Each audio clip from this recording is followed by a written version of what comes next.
Nga po mga kalingap, no, hindi po ako maka-get over dito sa nakita kong wallpaper ni Beyonce sa kanyang cellphone. So, kitang-kita naman po natin, yung forma pa po ng buhok ay, tignan nyo, no, yung picture po natin dyan, at saka yung buhok nga po doon, naka-lightning, no, edong-edo, so, correct me if I'm wrong, diba? So, para sa akin, 100% si Kalingap Edu po yan, no? At ika nga po ni Beyonce na matagal na nga po siyang supporters ng Kalingap. And syempre, matagal na din po siyang nakasubscribe kay Kalingap Edu. Yung tipong nanonood ka lang po nung una. Inaabangan mo, dinadalangin mo na sana ay mabisita ka at isa ka sa matulungan ng Kalingap. Eto na. Hindi lamang po ito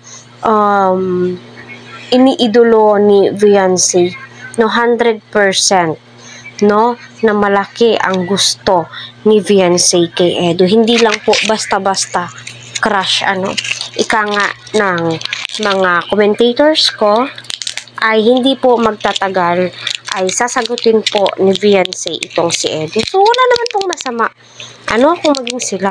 Kasi alam naman po natin itong si Edu is napaka-respetadong tao, no? At kita naman po natin na the way na mag-care itong si Edu kay Beyonce, oh my God, no?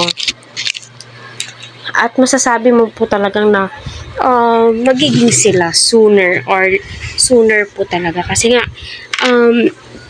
may mga similarities po sila, diba?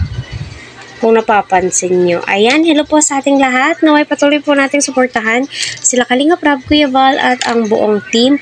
Huwag po natin skip ang kanilang ads, mga Kalingap, para sa ganun ay marami pa pong kababayan po natin ang kanilang matulungan at malingap. Syempre, napaka-importante po ang hindi po natin pag-skip, kasi dyan po nila kinukuha yung pagtulong po nila sa mga kababayan po natin na nangangailangan ng tulong. So, sa hirap ba naman ng buhay ngayon, so yun na lamang po yung maitutulong po natin, diba?